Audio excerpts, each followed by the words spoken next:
Hello po, andito po tayo ngayon sa onion farm ni Sir Hernan Aclera ng Barangay Pesa, Bongabon, Nueva Ecija. Bali, nagpa-harvest po siya ng red onion. Ang variety po, Acera.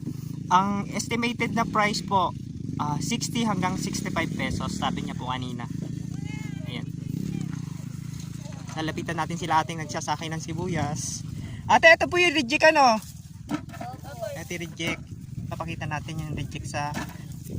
Ayan, ayan po yung reject ng Acera. Tapos ito yung good, tignan nyo yun, bilog na bilog, big size. Ito po. Tsaka yun o. Ito pa yung ano. Ayan, ganyan po kadami yung kanilang inani. Bali naghahakot na po ng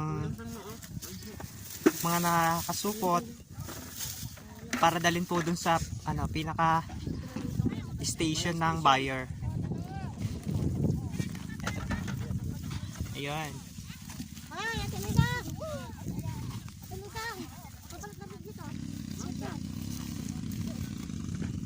Ganyan po karami yung inani nilang sibuyas.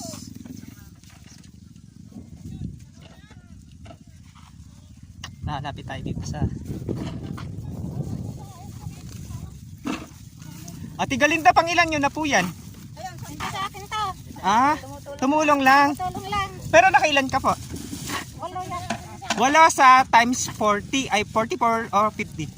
Ay 50, di meron ka ng 400. Ayun o. Ganon. Meron ka ng pambili ng... Hanggang alas 4. Ay, alas 4 po kayo nag-start na nagbunot. Ayun po, ito po yung good. Ang gaganda ng good. No? Ito ulit, isa. Nakaready na eh. Ito po yung good. Ayun na lang puno niya. Tagal na. Ayan, ang ganda yun. Ayun na nasa. Ate, hindi naman po ba kayo lugi sa ganon? Halimbawa, nag-start kayo ng alas 4 tapos... Good, Lisa yan. Oo nga. Good yan. Good ba to? Oo. Good, ayun. Good yan. Lugi po. Huwag na lang matulog ka dito. Yun nga ho, napaka-aga nyo pong pumunta. Di nahamogan pa kayo bago kayo. Pag-ilaw. Yan lang. Yun nga lang, konting tsaga-tsaga po ano, para kumita. Oo.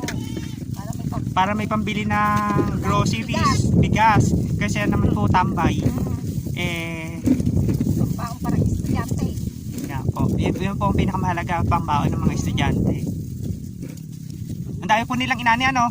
Dami yan. Isa po sila sa ano, maswerte na Swerte pa sana kung mataas. yun nga ho, Baba. medyo ano nga po, alanganin yung presyo kasi pag tulad nito na dinaanan ng bagyo na napaganda po nila, marami po silang nagastos na ano, pampabulas tapos mga fungicide, pangdamo. Yun po ang doon po nagtataas yung ano, yung pinaka puhunan ng may-ari.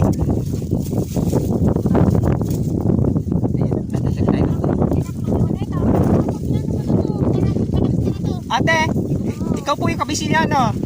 Ilan po yung magiging estimated na magiging ani nila Sir Hernan? Wow, 300. Eh sa tente nyo ba may kita na sila sa ganong kadaming bilang ng ani? Ano po siguro konti na lang. Konti. Konti lang, bakit po konti lang? Baka po malaki yung gastos. Sa mahal po ng ano. So, tama na na. Yun nga po. Eh kung kayo po yung magsasuggest na magiging presyo ng sibuyas, magkano po ba? Dapat lang po yung medyo itaas pa para makabawi ng pagkasama. Ay, maraming salamat. Dito. Pa yan. Mare, mare tayo. Isa pa yan. Ibabat ko na, mare. Isa. Ayan, dahil po nilang inani ano.